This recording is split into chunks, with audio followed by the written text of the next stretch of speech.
Hello, everyone, and thank you for participating in today's virtual event to discuss the results of a new poll that presents Michigan citizens' most vital concerns about our healthcare system. I'm Adam Badawi. I'm the DC Policy Manager for Access, and I'm pleased to be joined with a distinguished panel of community leaders and who will discuss the key health issues impacting Michiganders today. I do want to remind folks who are joining us online that this event is being recorded and to please submit questions via chat, and we will do our best over the course of this program to answer them during today's session. I do want to give a chance for each of our panelists to introduce themselves before we get started. So I'm going to kick it over to Bernie Porn, who will lead us off, and then I'll go into the remainder of the panelists who will offer some brief remarks and introduce themselves as well, and we'll get started. So Bernie, please. I'm Bernie Porn. I'm president of EPIC-MRA, polling and research firm, and I'm very pleased to be a part of this program. We're also, thank you, Bernie. We're also joined by Alex Rossman. Good afternoon. My name is Alex Rossman. I'm the External Affairs Director at the Michigan League for Public Policy. Our organization has been around since 1912, working to address issues of economic security, racial equity, and health and well-being. Thank you, Alex. And we're also joined by Madiha Tariq. Hi, everyone. I'm Madiha Tariq. I'm the Deputy Director at the Access Community Health and Research Center.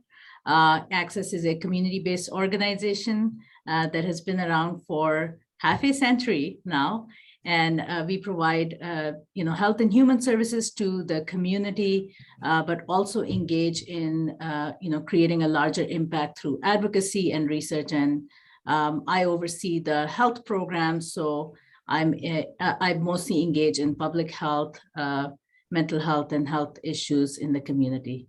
Thank you for having me. Thank you, Madiha. And last but certainly not least, we're joined by Dr. Abdul El-Sayed. Doctor, please introduce yourself. Hi, everybody. My name is Dr. Abdul El-Sayed. I'm a physician epidemiologist. I host a podcast called America Dissected, which looks at the juxtaposition between health and society. And I write a newsletter called The Incision. I was formerly the health commissioner for the city of Detroit. I also ran for governor of Michigan in 2018, and really excited to be here with you. Looking forward to the conversation. Thank you, Doctor. And I'll go ahead and kick it back now to Bernie, who has a presentation to share with us on some survey results and a lot of interesting findings here, and do look forward to the conversation to come.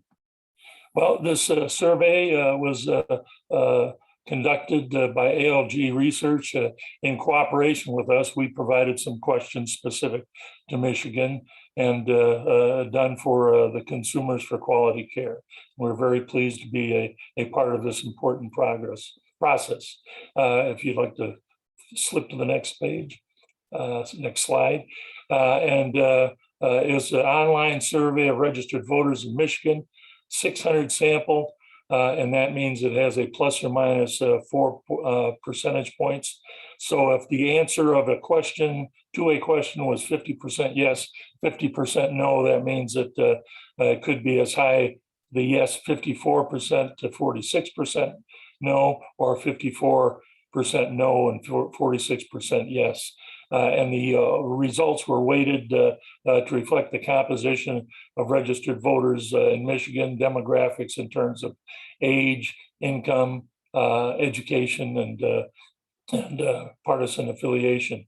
And the interviews for the survey were conducted from July 15th through the 19th of this year. Please flip the next screen. And Michiganders, their biggest concern is it's too expensive. Healthcare costs continue to rise, and it's creating an environment where even those with insurance aren't sure what their cost will be, and they struggle to pay their bills. The result is that more than a quarter of Michigan voters, including more than a third of African Americans and more than a half of those who say that they are struggling financially, have unpaid or overdue healthcare bills. And voters want our elected officials to try and get those costs down. However, they do not want to sacrifice quality for the reduction in cost. They're especially concerned about out-of-pocket costs like high deductibles, surprise bills, which is a topic that we have done separate from this survey in a couple of other surveys. And they're also concerned about high premiums. They believe we have good health care, but they also think that that means that has access to quality providers. And the voters do not want a dramatic change in terms of the healthcare system. They want the current healthcare system to be fixed. And 68% of voters agree that we should be cautious about making dramatic changes to the system while it's stressed with the COVID-19. And instead, most believe that we should, again, do targeted fixes. Next slide, please. The current state of the healthcare system. While voters believe the healthcare system is good, expensive, as you can see when they were asked a open-ended question, what first word or phrase first comes to mind when you think about healthcare in Michigan? Expensive was the clear response. Good was another one, and Blue Cross also came out high based on all of our other surveys that we have done. Blue Cross represents a vast majority of people who have private healthcare insurance, and many people like myself have both Medicare and from my work in the state legislature years ago, also have Blue Cross Blue Shield. So Medicare first and Blue Cross. So most people have some association with Blue Cross. Next slide, please. Rising costs and unaffordable bills are significant burdens for people. They agree that the amount I pay for healthcare seems to be going up every year. 77% said that they agree with that. 16% said that they do not. And that's an overall net agreement of 61% for all respondents. But among those who said that they have private insurance, it was 75%. I believe the number was 85 to 10%. And then at some point in my life, I have struggled to pay medical bills, even while I had health insurance. 56% said that they agree with that. Not much difference between those with insurance or those without insurance, 16 and 14%, as opposed to the other question that was a 75% difference with 61% overall.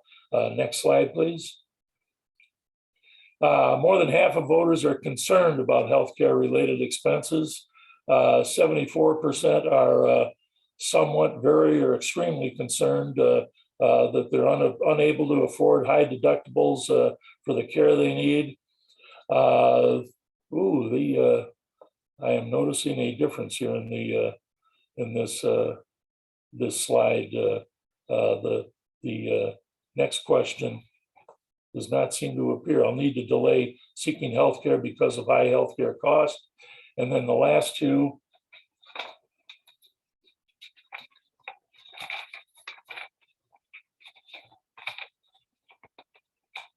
Sorry for the delay here.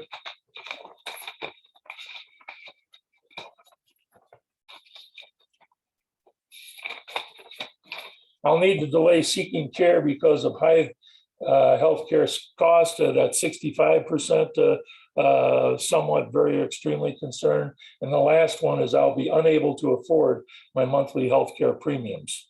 It appears that only the first two were on the slide. Next slide, please. And more than a quarter of all voters, as I mentioned in the beginning, have unpaid or overdue medical bills, including more than a third of African-American voters. And among those who are struggling financially, a majority have unpaid or overdue medical bills. 27% of all respondents said that they have unpaid or overdue bills. 70% said that they do not. 36% said yes, among African Americans, and those who are struggling financially, that was 59% saying that they are having unpaid or overdue medical bills. Next slide, please. The solutions. Voters are looking to Congress for targeted fixes that build on the current system. They're not looking to fundamentally transform it. Even among Democrats, just 36% would rather fundamentally transform our system. Obviously, among Democrats, you've got a large segment that are looking for something such as Medicare for all or other approaches. But among all voters, it's 59 to 25% saying that they think Congress should focus more on building upon the current system by making specific fixes such as reducing the out-of-pocket cost, whereas the 25% Congress should focus more on fundamentally transforming the healthcare system. Again, it is closer among Democrats, but independents 56 to 11% with a big undecided about the issue. Republicans 64% fixing the current system, and 18% thinking it should be a major transformation. Next slide, please. And then voters want elected officials to get the cost down. When it comes to healthcare, what would you like to see worked on the most in Michigan? 49% said reducing the cost of care, with all of the other options indicated by 17, 16, or 15%. And those included improving the quality of care at 17%, simplifying the system and making it easier to navigate at 16%, and increasing access to coverage at 15%. Next slide, please. And legislation that aligns with their priorities with lower deductibles, prevent insurance companies from selling junk plans, and increase transparency. The increased transparency was one of the questions that we included in the survey. And these are politically durable solutions with high support across all party lines. Those who agree that insurance deductibles should be low enough so that they don't get in the way of getting the health care you need, 90% to 7%. The overall net was 83%. Democrats at 79% of net agree, 69% for independents, and a huge 92% agreed among Republicans. Insurance companies should not be allowed to sell plans that cover so little that going to the doctor isn't affordable. That was 85% to 8%, 77% net agree among all respondents, but 86% among Democrats, 58 among independent, and 77% in net agreement. And then the lack of transparency, making it difficult for parents to know what the cost is for the care they're getting. That was 74% saying it is a very serious problem, a somewhat serious problem. And that's a 55% difference overall. 59% among Democrats, 60% among independents, and 50% among Republicans. Next slide, please. And then support for Healthy Michigan expansion is split largely among party lines. This was a question when we included that in the survey, EPIC-MRA did. And what we were looking for was to see to what extent those who thought the program should be reduced, which over the years, the last few years, I have heard more often than any indication that it should be expanded. And to see the 10% thought that it should be reduced compared to 43% overall that thought it should be expanded. Was significant among Democrats. 54% majority think it should be expanded. Only 7% think it should be reduced. 29% remaining the same. Independents, 39% say it should be expanded. 34% said remain the same or reduced at 17%, which was the highest percentage calling for a reduction. But Republicans, they think it should remain about the same. And given that Republicans, by and large, have been the ones that have been most vocal over the years about reducing it or eliminating it, that was surprising to me that only 11% said it should be reduced. 43% remain the same, 31% expanded. So those who suggest it should be reduced and cut, they are going against the grain of public opinion, even among those Republicans. If we could have the next slide, please. And Michiganders, regardless of whether they are personally affected by the virus, are concerned about the cost and coverage impacts for COVID-19 survivors. And the question was, how concerned are you that Michigan residents who became infected with COVID-19 became seriously ill and survived, then develop serious health problems, may have to pay a greater share of their healthcare cost or not be covered at all because they contracted COVID-19. 65% overall are somewhat concerned. 69% of those who have had COVID-related impact in their family, someone, either they or someone else having COVID. 60% among those who are not COVID affected, and 79% agreed. Just give me a moment here. All of the options are not appearing on the bottom.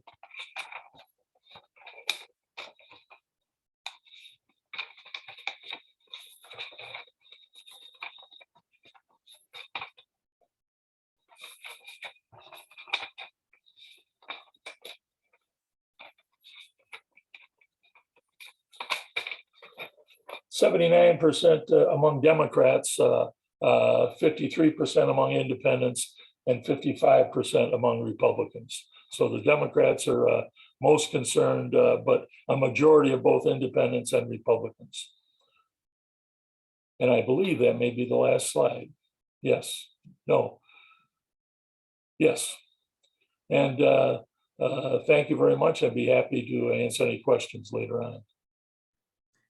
Thank you, Bernie. I think there was a lot in there that may comport with some of our intuitions about how Michiganders and Americans in general consider issues pertaining to their healthcare access. However, I do think there's something at the beginning you mentioned that I do want to start to kind of frame this the conversation between the rest of the panelists.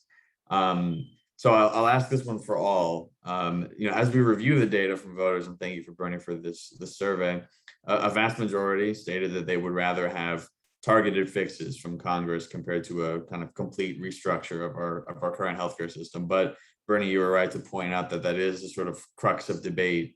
I want to ask each of you in your respective capacities if you think it's really possible to create systemic change without sort of restructuring the current system. This seems to be a cart or the before the horse type of question. So I do want to start actually with Dr. El-Sayed, considering some of your position, your policy positions on this in the past, and then also the kind of expertise you've demonstrated on some of the policy and advocacy questions through your podcast and other outlets. And then we'll open it up to the broader panel. Yeah, first, Bernie, thank you so much for that data. I really appreciate it, and grateful for you polling Michigan on these important questions. The results of the survey sort of reminded me of a patient that I got to see in medical school, and that patient came in and was complaining of a very stereotyped set of symptoms. And at some point, right, we all kind of knew that this patient probably had appendicitis. But one of the things that the patient said in the first place, I don't want to have a surgery. So, okay, well, let's figure out what the situation is. He said, well, I'll tell you all my symptoms, I'll tell you the situation, but I don't want surgery. I don't need surgery. I'll tell you, I don't need surgery. It's like, well, you walked into this hospital because you wanted to be treated. And the fact is that your treatment will require surgery. So we either treat you, right, or we don't give you surgery. And, we try our best with whatever it is that we can use to treat appendicitis, which is not very effective, right? We can try and give you an antibiotic and hope it helps. And the reality is that, the questions that were asked, a lot of them were outcomes questions. There were symptoms questions.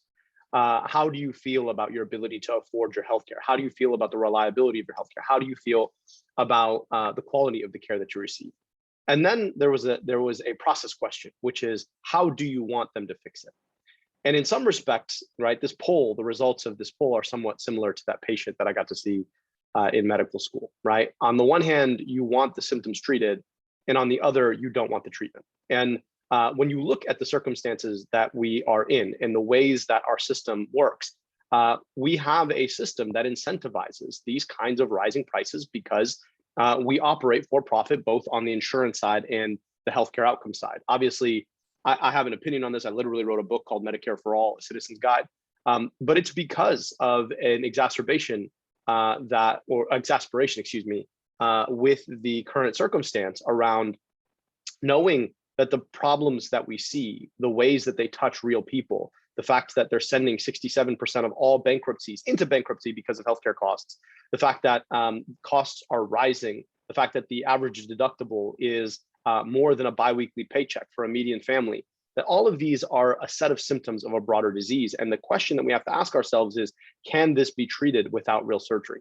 And I believe that it can't. We can target some of these outcomes. The problem is that the outcomes that we see, these symptoms, are a reliable and obvious outcome of the incentives that we have. And so, I had the opportunity to work on the Unity Task Force during then Vice President Biden's presidential campaign. And, we came out with a very clear set of statements that the president then ultimately ran on in the general election.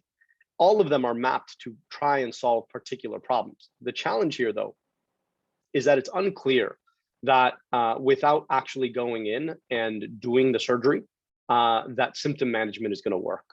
And so the question becomes, where is our failure in public communication about the reasons why the system is failing, about the inner workings of the system itself?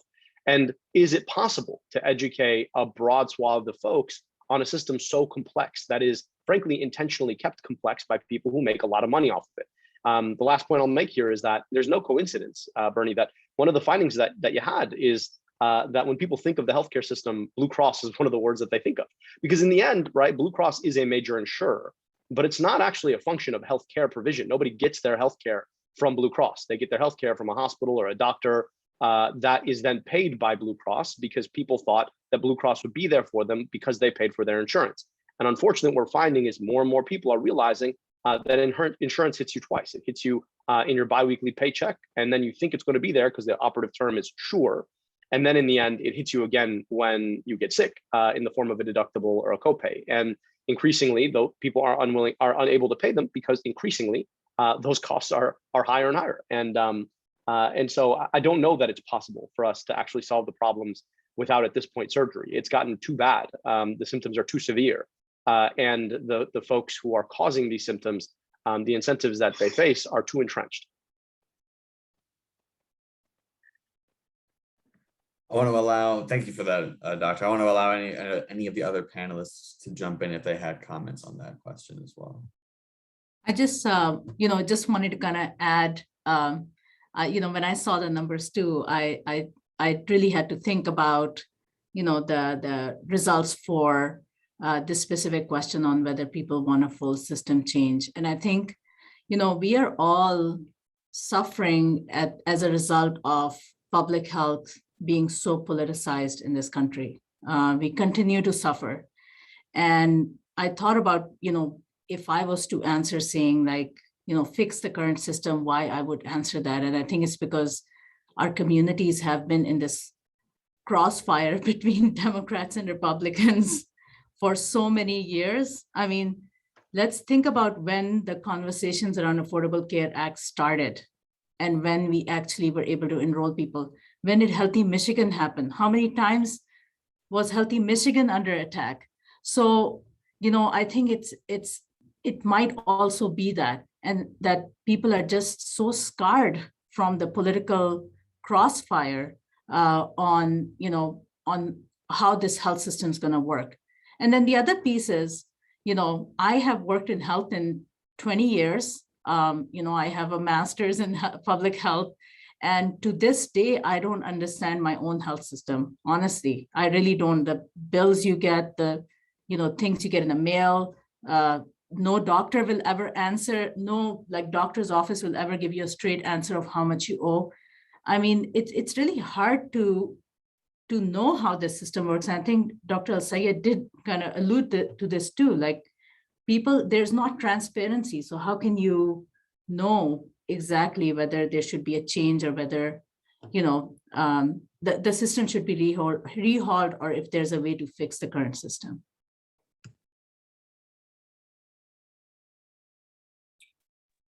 Thank you, Madiha. And I think that's a good segue into sort of some of the perspectives you've garnered, through your work, improving access to healthcare through outreach, education, and advocacy in underserved immigrant and refugee communities. I have a pointed question. Just what are the key issues that you've seen related to healthcare access and navigating the healthcare system in those communities, in particular?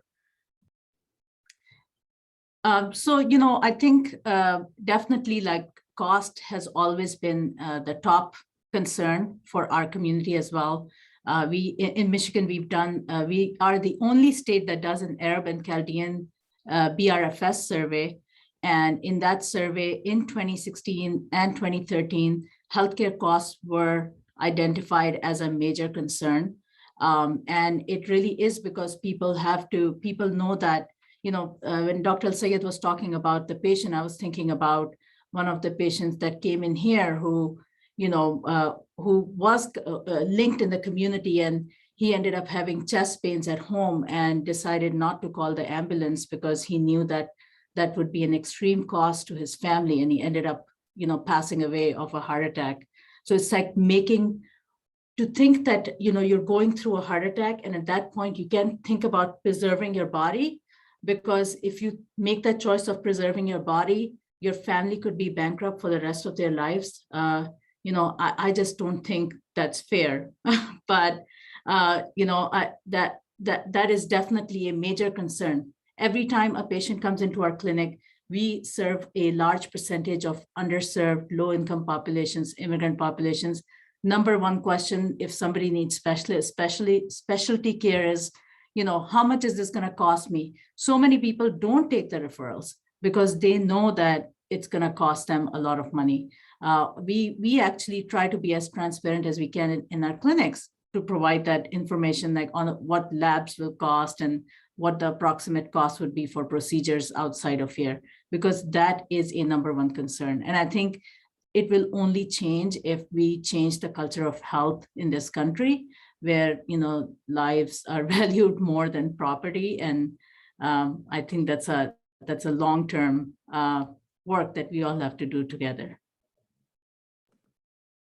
Thank you, Madiha. And I did want to just take this time to follow back up with Bernie on a question about the demographics of the survey. So, now that we're kind of bringing up some of these different perspectives that depend on, kind of almost who you're asking. So Bernie, is there how the pool of people who, were the respondents here, can you give us a quick sense of really who were the respondents, and then also if there's disaggregated data, along these lines of this question for the Arab American community in Michigan in general? There was not a breakout of the Arab American community in a statewide survey. There is usually not a significant enough N size to that breakout. Although we have done, EPIC-MRA has done several surveys in Dearborn and among Arab Americans over the many years we've been in business. The demographics, it's pretty even, slightly more Democratic than Republican. I believe there's 43% Dem over Republican. Everything else was post-weighted by ALG to reflect the demographics, including education, meaning that there is more uneducated, less than a college education than there are those with a college education. I know that was one of the criticisms of polling back in 2016, where a lot of pollsters got it wrong in terms of over polling college educated and not polling enough of those who are without a college education, particularly men, and everything else was weighted to reflect the income and gender. Well, gender is automatic. That is a forced demographic, but everything else is pretty much what is reflective of the demographics of Michigan voters, all registered voters, not likely voters, but registered voters. Okay, thanks, Bernie. And so Can I I also just want add to. one thing too, Adam? Yeah, And I please. think that's the, sorry, I forgot to mention this other reaction to that. You know, we in these polls, we are looking at voters. We're not looking at future voters, you know, people who are currently being served by organizations like Access that are on, you know, that are using Affordable Care Act plans and Medicaid that will be voting in the next few years. So I think that would have probably changed some of the results too. Correct, Bernie? This is true. It does not include those who are not registered or who do not participate in elections. Never forget a survey where we had one result of a Detroit mayoral election, and it was one day before we were working for the Free Press. The next day there was a survey by the Detroit News showing that it was too close to call, and we had the former Supreme Court justice winning by a comfortable margin. And how could it be different? Well, it was because they counted African Americans based on the census and not among likely voters. And that difference alone caused the difference in terms of how the survey was perceived. The other thing I'd like to just add is in response to the good doctor, one of the things that was discussed, I know, during the presidential campaign was having a public option as part of I guess, reformatting or changing the Affordable Care Act. And that is something that would potentially reduce cost, but that is still both a private and a governmental healthcare plan, and not going to something like a complete Medicare for all type of an approach, which I know a good number of Democrats do support. But in this poll, that was not something that they were prepared to support. And the public option is supported in national polling more than Medicare for all by a few percentage points. I wanted to quickly just jump in. I really appreciate that point, Bernie.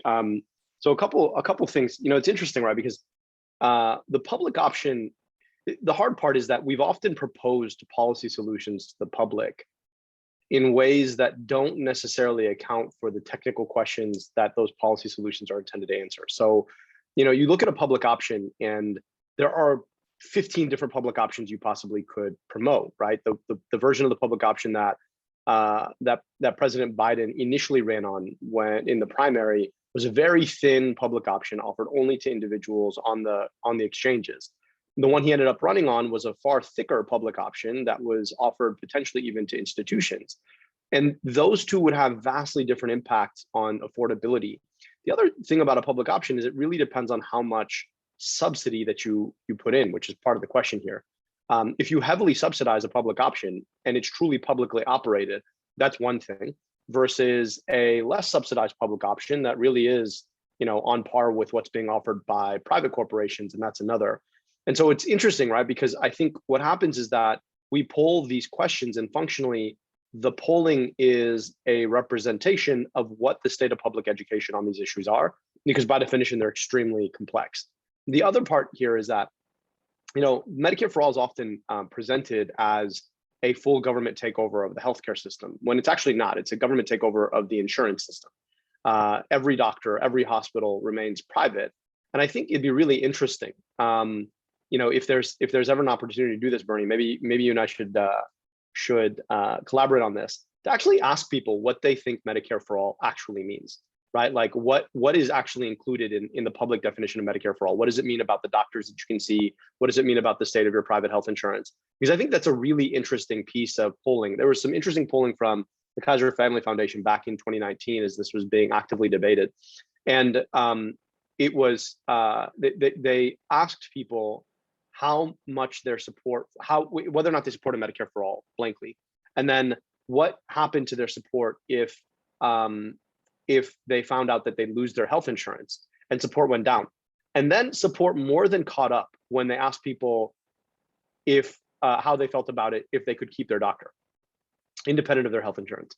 And they found that support more than caught up. And so I think it's, sometimes we pack these terms because of course that's what's in the lexicon, in the culture, but understanding and trying to dissect what the public thinks about when they think about Medicare for all or a public option, what they expect from these things, what they know about the plans as they're being proposed, I think is really important and interesting. And so, yeah, I think it is, the space of this polling is a really fascinating place to continue to plumb.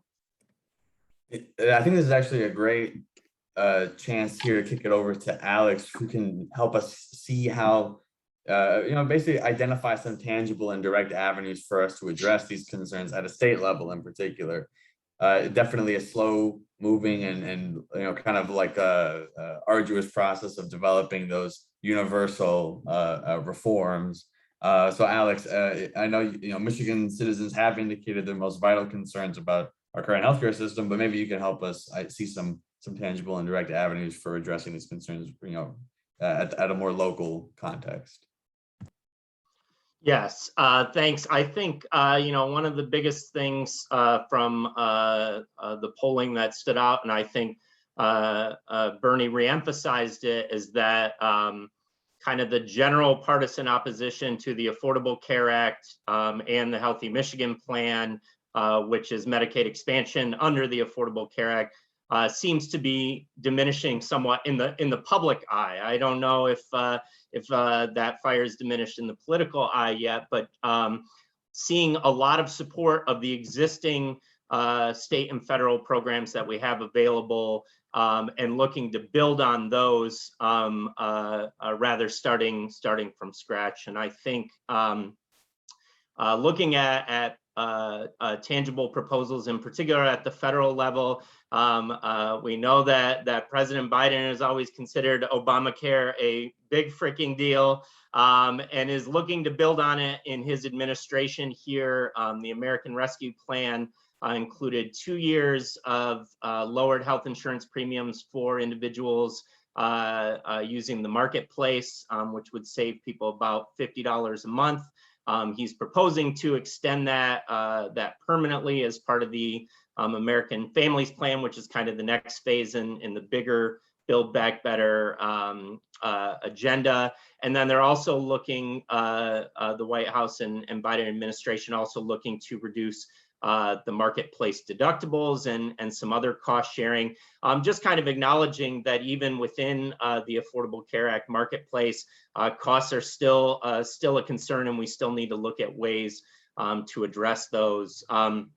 It's also been interesting to see just in the last few months, several states have passed Medicaid expansion, and Michigan really was ahead of the curve of passing Medicaid expansion under the Affordable Care Act and establishing the Healthy Michigan Plan in a bipartisan way. At the time, there was actually universal Republican leadership at the state level, but they still, at the time, saw an opportunity to expand that Healthy Michigan Plan. We have subsequently seen the legislature try and tack on work requirements or other tweaks to the Healthy Michigan Plan that we have been worried about impeding care and have been opposed to there. And the last thing I'll share is kind of a concrete proposal. There's currently a package of bills that have passed the Michigan House of Representatives, bipartisan package of bills that would tackle costs in a variety of areas, in particular, capping copays on insulin, requiring hospitals. A few of our different panelists have talked about interfacing with real patients and how high a concern is about, are you going to call an ambulance? Are you going to require surgery? And that being a factor even in the most dire health situations. And so there's legislation that would require hospitals essentially to post the charges for different procedures, for CAT scans, x-rays, different things like that, so people can make decisions a little more informed in terms of that cost. And then bills that would relate to insurance companies and what prescription drugs they provide, and essentially preventing non-medical switching. So those have passed the entire House with bipartisan support. They're currently before committee in the Senate side and facing an uphill battle. But there is some bipartisan interest in, again, building on those existing programs that have a lot of public support, and then also looking at ways to tackle those costs, which are pretty much a universal concern regardless of political affiliation right now. Really, really interesting points. And yeah, no, thank you for that look at the state of Michigan there. To zoom a little bit out, I think we're seeing some, like, basically, right, there's the fault lines are coverage, cost, quality, and different proposals tend to sacrifice one at the altar of another. I want to kick it back to Dr. Abdul, because I think that your perspective here, might be really helpful in understanding the balance between, that sort of three-part distinction. But of course, I want to hear from the rest of the panelists as well. But Dr. Abdul, there is, healthcare costs are getting higher and higher. Additionally, there are a lot of problems in the healthcare system in terms of quality. How do we deal with those issues, and how do we balance, our consideration of that with respect to both coverage and cost? Yeah, well, I mean, I want to just step back and explain why this is happening. If you think about it, the system is two major pieces. You have payers, who are another term for insurance companies. The reason we call them payers is because they're the ones who, in theory, pay for your healthcare when you get sick. And then you have providers. These are the people who actually provide you healthcare: the doctors, the hospitals, even the pharmaceutical companies. And you're somewhere here in the middle. So my face is the patient. All right, so I'm the patient here, and then you have the payers and the providers. Yeah. And what happens is I get sick, so I get sad, and I have to go see a provider. Now, the provider is going to ask whether or not I can pay for my care. In theory, I've been paying this payer every 2 weeks or every month, right, for the right of being insured, right? Sure being the operative term here. And I expect that if I get sick, then I'm going to be able to be paid for. So I go to my doctor's office, right? And at this point, they bill. They don't bill me. In theory, they bill my insurance, who then charges me for some of the care that I use. That's what's called a copay or a deductible, okay? The reality of it, though, is that when you think about these people as businesses, right, each of them has an incentive to outcompete one another. So you have this provider, this payer, but then there are more providers here and there are more payers here. As they negotiate the cost of care, I had nothing to do with it, right? There was no point where I said, well, how much is it going to cost? Right? I was just sick. I asked for care. They diagnosed me, treated me, and billed my insurance. But there's a cost for each of these pieces of care. And these pieces of care are negotiated, right? So that each of them can negotiate with respect to trying to outcompete one another. And the incentive then, in the end, is to try and get the best rate that you can command from one another. If you're the biggest insurer in the room, you can command better rates. And if you're the biggest provider in the room, you can command better rates. And these rates then get negotiated in ways that ultimately accrue to the profit and the capacity to outcompete of each of these folks. And all of that means, right, is that the costs go up, because I think I'm paying, and this is where cost sharing, right, things like deductibles and copays matter so much. They know that the sticker price that I pay is what I think I pay every 2 weeks. But if I get sick, then I pay the rest of it. And I'm always making a choice about how much on the back end do I want. I'm betting against my own health, or betting for my own health. Of course, that's not a great bet, because the whole point of having insurance was that you didn't have to make that bet. That was the whole point, right? Because in the end, you could go without insurance and just make that bet anyway. And there it is. But you get hit with that price twice, so they can charge you something that's not the actual price of care. And, right, in the end, they can put more and more of the overall cost of your illness, the overall cost of that care from that provider, onto you on the back end, right? And so that product that you thought you were paying for wasn't really there in the first place. This system has an incentive to keep raising prices, because in the end, these folks want to make money and these folks want to make money. And they're going to do that as much as they possibly can. We're not going to talk about consolidation and how that works. I'm happy to talk about that later. But all that is to say, this system, it's inherent to the system that the costs are going to continue to go up, right? Because no matter who you are, you want to make money off the system. And I want folks to just appreciate that that's how the system works, and the system is working for profit. So the quality of care that you want to get in the end is about being able to see the providers that you want to go see. But, right, if your insurance hasn't negotiated, right, a deal with those providers, right, they're out of network. You're not even included here. So you're going to have to probably pay the whole price of the thing. And so, yes, you can have it all. The question is, can you have it all without the major surgery we were talking about before, right? In the end, the question ultimately of Medicare for all, of single payer, is instead of having a bunch of different insurance companies, all of which want to make money, you just have one, right? And everybody knows the term monopoly, monopoly being one seller of a good. In this case, you have one payer, one buyer. That's called a monopsony. And that monopsony, in the end, can then charge, right, or pay whatever it is, right, it wants to pay, because it's the only buyer in town. And that's a really powerful thing. And because it's the only buyer in town, you don't have to worry about negotiated rates between providers. You can see any provider because they're all forced to sell to this guy, your insurance company, who happens to be, instead of a company, being the government of the United States of America.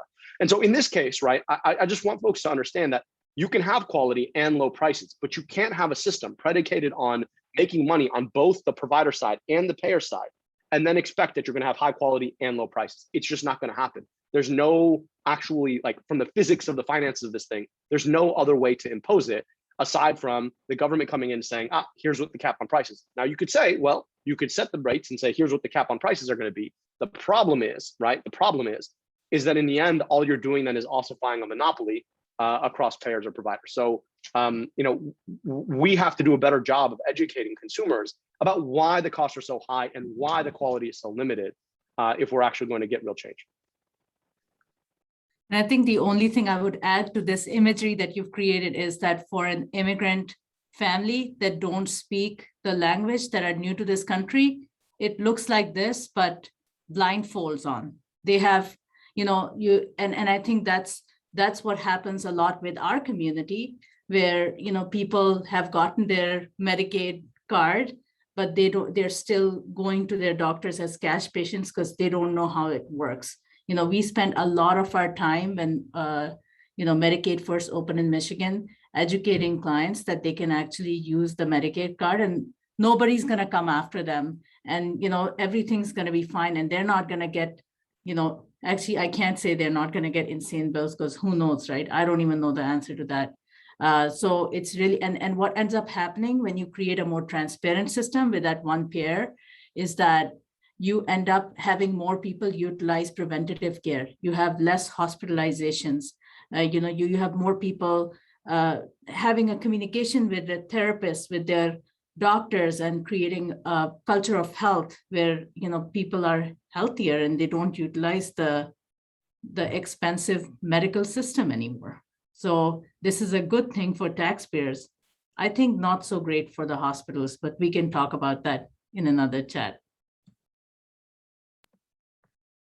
Yeah, I would just add on that last point. One of the things that we try to continue to emphasize is that better coverage, better health coverage, and essentially better health, and getting the preventative care, more regular checkups and screenings is more beneficial in the long run, instead of people going to the emergency room for care that could have been dealt with in a different arena, or getting a serious illness as opposed to catching something early, and then seeing how much it lowers costs ultimately for the state as well. And before I kick it to or go to the next question, I did want to just flag the phrase from Dr. Abdul, physics of finance. I personally wish I had that phrase when I was a student and was telling my very skeptical Syrian dad that I was going to get into labor and politics and policy, and he wanted me to get into more engineering. And I wish I had that phrase, the physics of finance. You should flag that for if you're viewing at home. So the last question before I get into the Q&A, Alex and Madiha, with to kind of bring it a little bit closer to home for some folks, with COVID numbers increasing once again, we're seeing Michiganders seeking adequate health care? How do you perceive the quality of care, however, for individuals in vulnerable communities, and what can community organizations do to help mitigate stresses affecting those communities? You want me to go first? Okay. Yes, All that's right. also. Go ahead, Mindy. I mean, I think that it's so, of course, COVID has its own implications, but I think COVID also came at a time of so many other things happening. For the community that we serve, they're impacted not just by social determinants of health, but also political determinants of health. And this whole thing about like utilizing care and it impacting you and like people coming to get you, that kind of feeling got amplified during this time. And I think it specifically got amplified for the communities we serve, because a lot of them, if they went, let's say, went and got tested for COVID, that would impact their daily wage from their jobs, that would impact their ability to run their small business or whatever it may be. So it really, like, there was so many, because COVID was so politicized, I think that impacted people's ability to seek care in the middle of the pandemic. The other piece also is that, a lot of we had to do a lot of education with our community again about costs. A lot of people in the community were worried about, getting the COVID test, even with the vaccines, that they were going to get a lot of unnecessary bills or costs after they did that. So that also, I think, was slowed down, people's reaction to, taking action to COVID. And then the most important thing, I think, which is maybe kind of related, but also in general goes back to the issue of like data not being collected accurately, because Arab Americans are not considered a minority. Aggregate data on COVID cases in our community was heavily undercounted. And because of that, it created a false sense of security in the community in the beginning. People always thought that COVID was not issue that was impacting our community. So we had that delay as well. And that's how, Dearborn became a hotspot for a pretty long time last year, as far as COVID is concerned. So I think it's really important that, I guess goes back to you, Bernie, like when we do our next survey, to think about doing disaggregated data collection as well.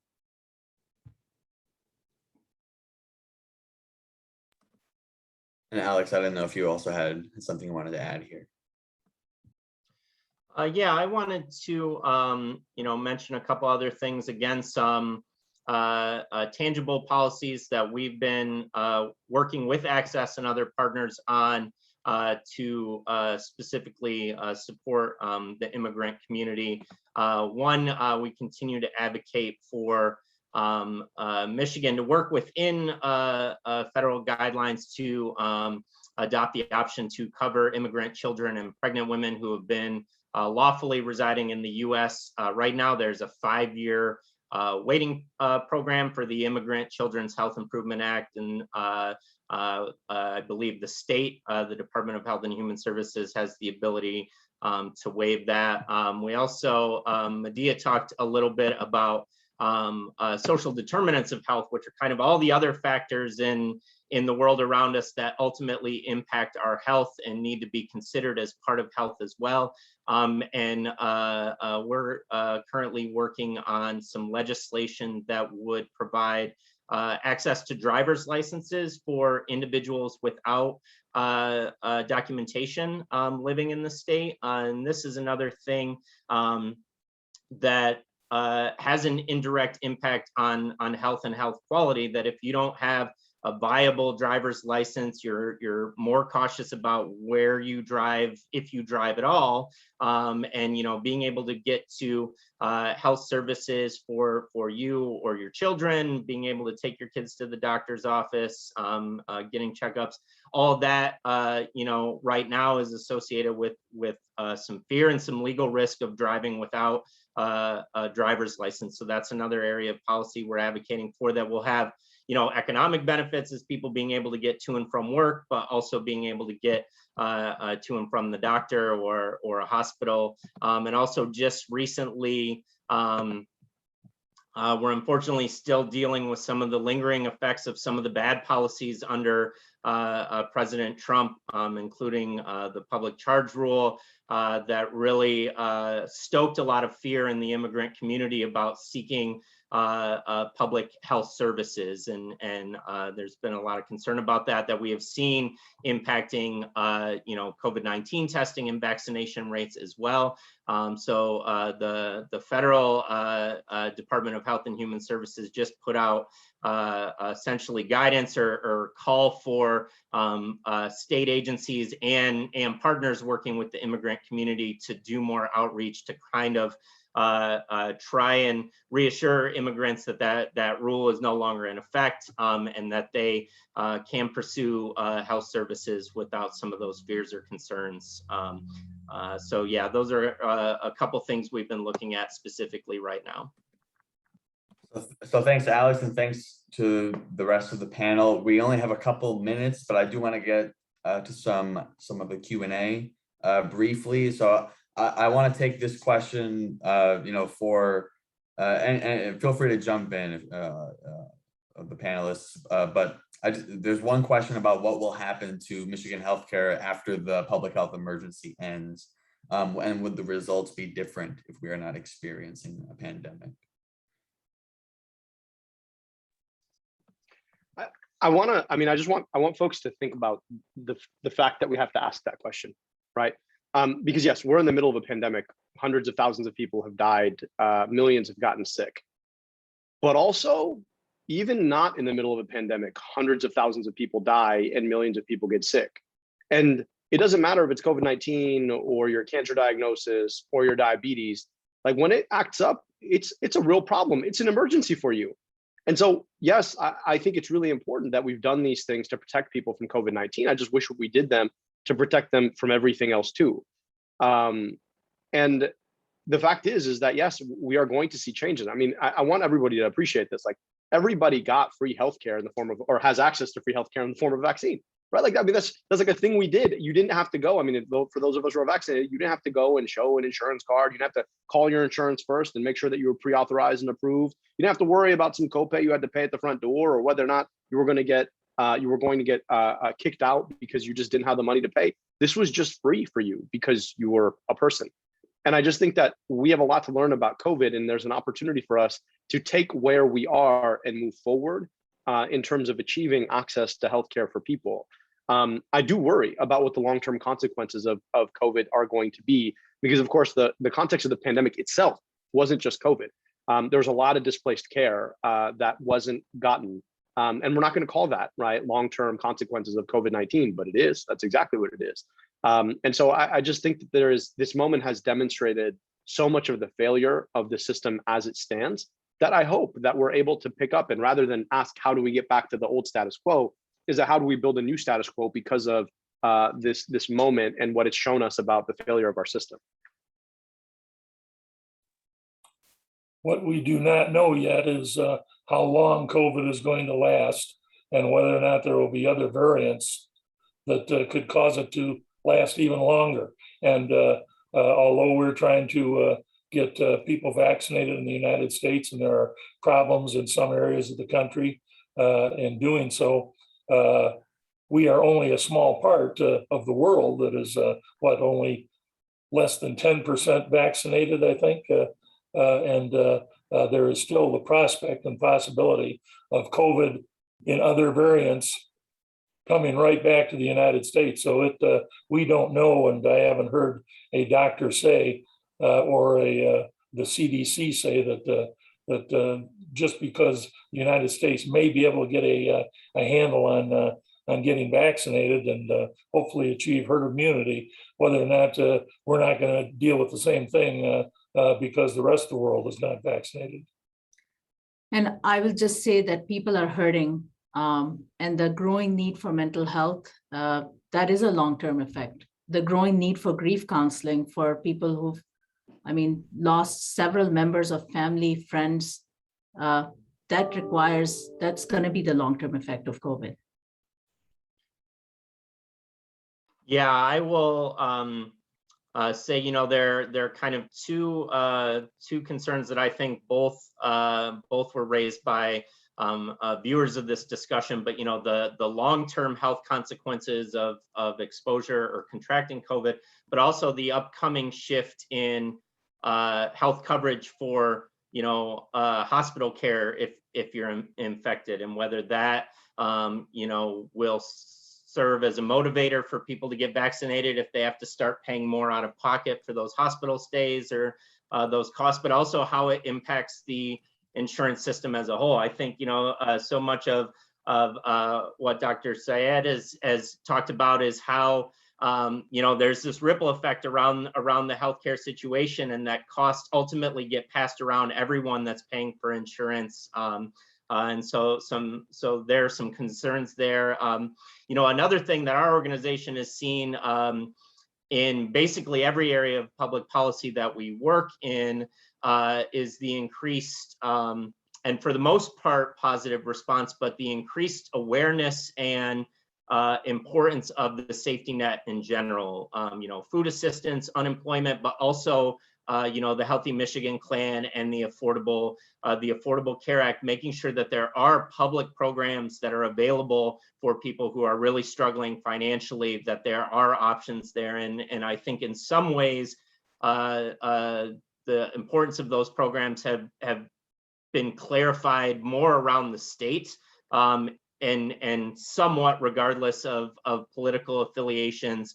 But yeah, also still, feeling like we're fighting a lot of the partisan fights that we fought over the Affordable Care Act and the Healthy Michigan Plan now on vaccinations and masking. So there continues to be, unfortunately, a political thread throughout the public health and healthcare discussion that we still need to navigate, and we'll continue to do so in the upcoming state budget process next month, in the distribution of all the federal funding that has come to the state level and what that's directed towards. So definitely want to encourage everyone watching now to just stay involved in advocacy for your organizations and the people you represent and serve, because we're going to be doing a lot of fiscal and policy related things to address the impacts of COVID, and want to make sure that all of the people we're looking to serve in the state are being heard from, either individually or from organizations on their behalf. I think these serve as very good closing remarks. I do see it's already 2:04. So in the absence of any closing remarks from the rest of the panelists, I'll drop the email to Bernie@EPIC-MRA.org in case any of the attendees have questions for him in terms of his survey. And then I'll drop my email as well for those who submitted questions but weren't able to have them answered during this Q&A session. I want to thank the panelists for joining me and us for this hour, offering some of their expertise and taking the time to inform some of the practitioners and healthcare consumers on this side about what's before them in this moment. So thanks again, and thanks to those viewing at home. Thank you. Thank you. Thanks, everyone. Thank you.